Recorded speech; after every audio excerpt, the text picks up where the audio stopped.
ये स्टूडेंट, ये 2007 non profit concern का हम आज आपको बैलेंस शीट कराएंगे। ठीक है, balance sheet is a position statement जो किसी भी ऑर्गेनाइजेशन की पोजीशन ऑन स्पेसिफिक डेट बताती है। तो उससे पहले हमें इसका एक्यूमुलेटेड फंड जनवरी 1 2006 को कैलकुलेट करना पड़ेगा। Just like a single entry और business organisation capital at start होता है। तो हमें सबसे पहले इसके एसेट्स चाहिए।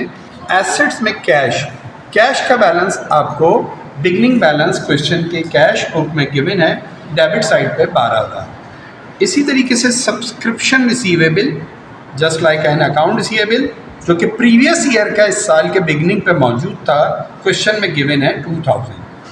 और बुक्स का बैलेंस गिवन था 10,000 और स्पोर्ट्स गुड्स का बैलेंस पहले से गिवन था 8,000 और इन्वेस्टमेंट का बैलेंस भी पहले से गिवन था 12,000।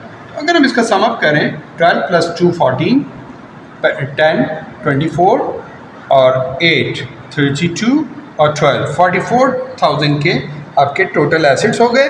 उसमें से अगर कोई लायबिलिटी आपकी है प्रीवियस जनवरी 1 को बैलेंस, तो उसको हम इसमें से रिमूव कर देंगे, माइनस कर देंगे।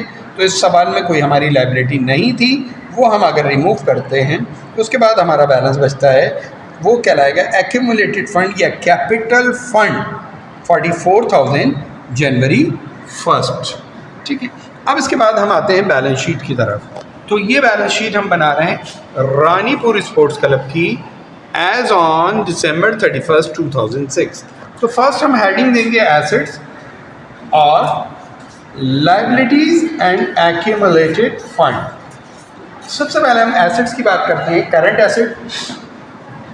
करंट एसेट्स में कैश इस सवाल में हमें कैलकुलेट नहीं करना, वो हमें पेमेंट साइड पे क्रेडिट बैलेंस दिया हुआ है 54,000। अगर कैश का बैलेंस आपको एंडिंग गिवन था 54,000, सब्सक्रिप्शन रिसीवेबल जो इस साल की इनकम है मगर आपको रिसीव नहीं हुई है, एडिशनल डेटा में गिवन है 2006 की 5,000। और just like this interest accrued interest receivable है 1,000।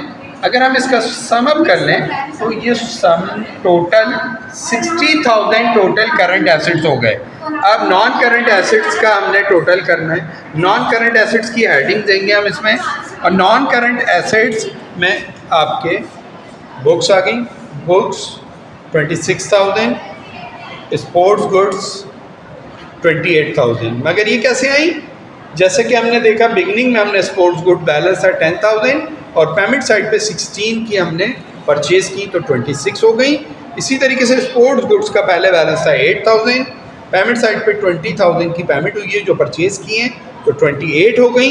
इन्वेस्टमेंट हमारी पहले 12,000 थी और एडिशनल हमने 20,000 इन्वेस्ट किए तो इन्वेस्टमेंट टोटल 32 की हो गई। हम इसका सम करते हैं तो टोटल 86,000 के नॉन करंट एसेट्स आ गए। 86 और 60 को सम अप करते हैं तो ये टोटल एसेट्स 146 के आ गए। इसके बाद लायबिलिटीज़ एंड एक्यूमुलेटेड फंड की बात करते हैं हम।